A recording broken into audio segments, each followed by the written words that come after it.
ana pawongan sing wujudane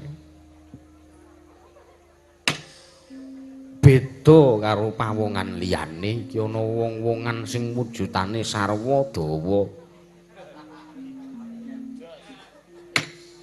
irunge dawa lah kok beda karo liyane monggo sing siji matane amba cangkeme jembar matamu hus gong gong gong gong gong gong gong gong gong gong gong sik lara ati awah san lagi teko mata-matake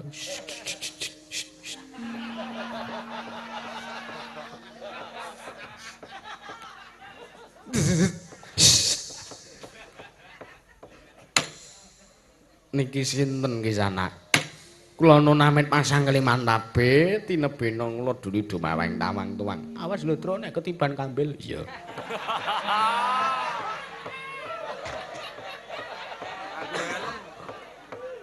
ora nek sing gemong kok nek ketiban kambil kowe iya ora apa-apa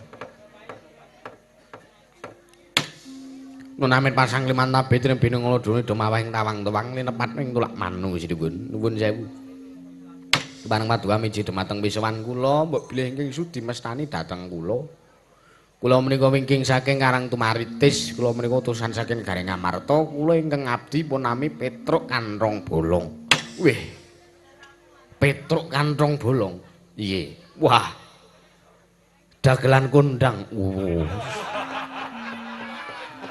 Jare sapa ora? Kula niki ya ming Panakawan kula ming ngabdi. Iye. Kula ngertosi, kula mangertosi kumandang asma Paduka Sang Kilurah Petruk Kanthong Bolong. Nggih.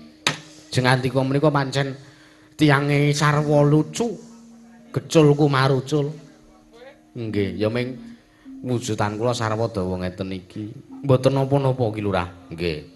Irung kula dawa, tangan kula dawa, sikil kula dawa. Dawa. Apa terus? Ora kok. Ndak dungarani.